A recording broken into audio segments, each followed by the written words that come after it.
Hello, students. Welcome to Smart World, a school of complete education.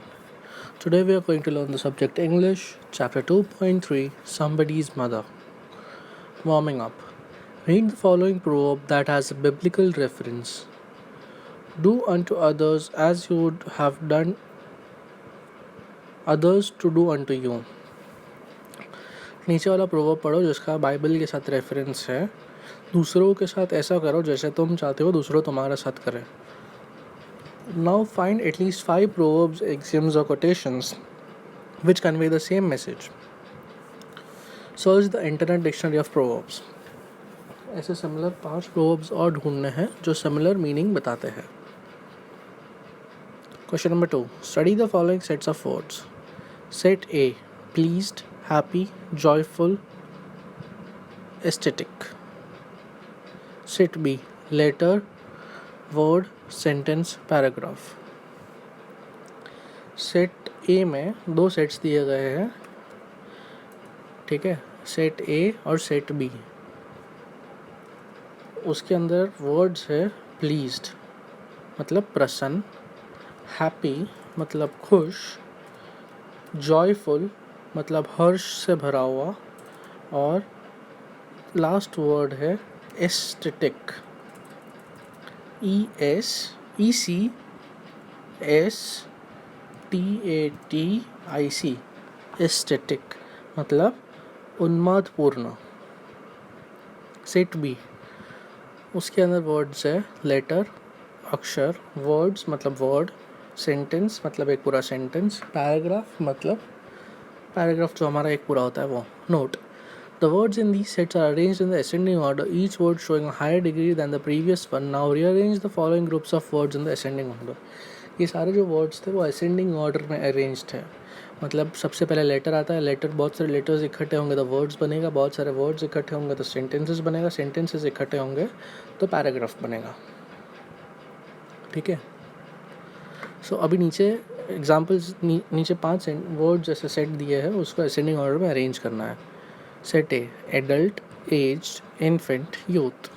Set B cold, freezing, cool, chill. Set C brilliant, genius, bright, intelligent. Set D mountain, peak और summit, mount और hill. ये words की meanings तुमको खुद ढूंढने हैं और इसको असेंडिंग ऑर्डर में अरेंज करना है. Next, prepare similar word chains using the following ideas. Rain for drizzle, wind for breeze, sunshine for warm, water body for pool, size for big, size for small. ऐसे similar word chains दूसरे बनाने हैं. Now let's read the poem Somebody's Mother. Before reading the poem, थोड़े questions देख लेते हैं. Guess the following using the references from the poem. The setting, the region, the locality. Next question. The time of the year and the day. थोड़े words के meanings देख लेते हैं. Ragged मतलब पुराने और फटे हुए कपड़े पहनना. थ्रॉन्ग मतलब बहुत बड़ा क्राउड. अनहीडिंग मतलब इग्नोर करना.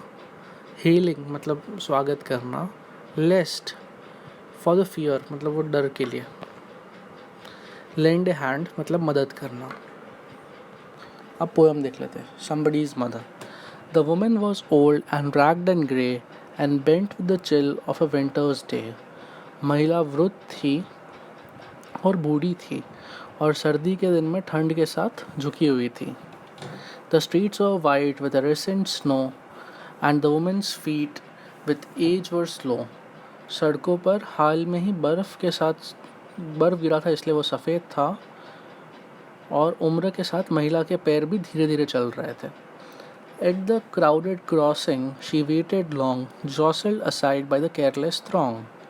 भीड़ भाड़ के पार वह देर तक इंतज़ार करती रही, लापरवाह throng द्वारा अलग रखा गया उसे. Of human beings who passed her by, unheeding the glance of her anxious eye.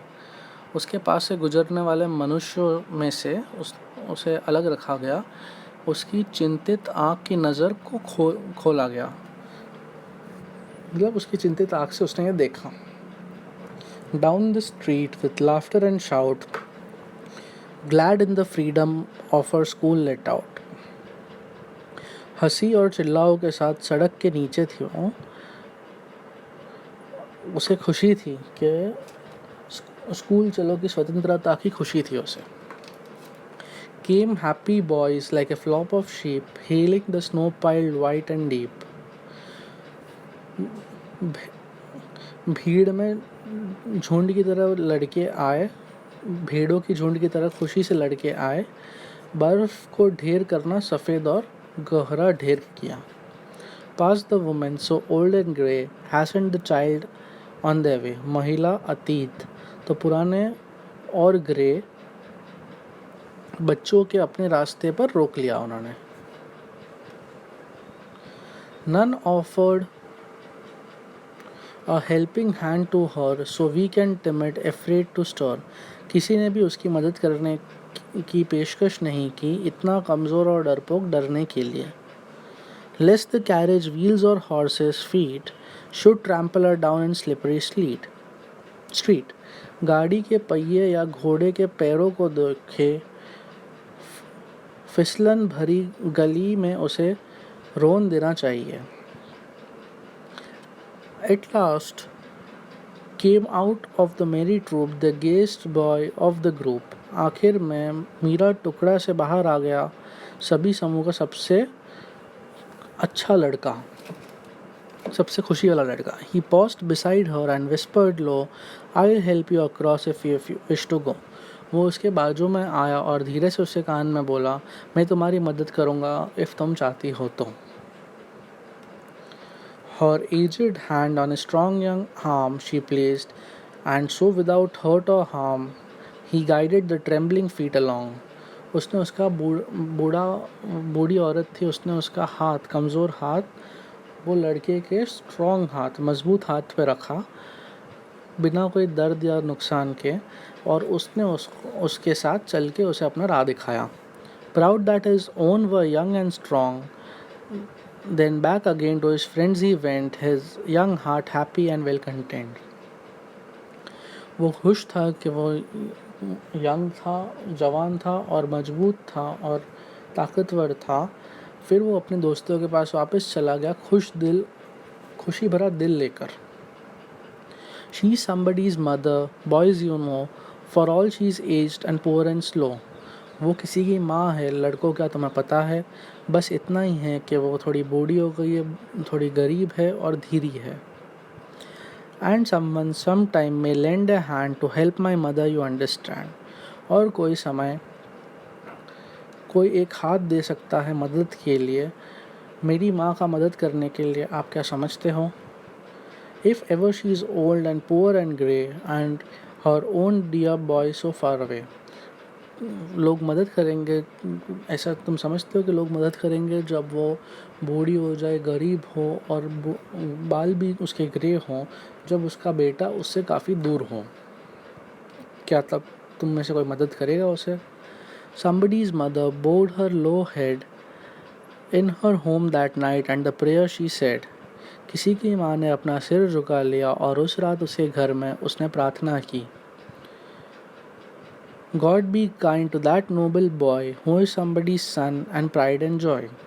हे ईश्वर, उस महान लड़के के प्रति दयालु रहना जो किसी का बेटा है और गौरव और आनंद है.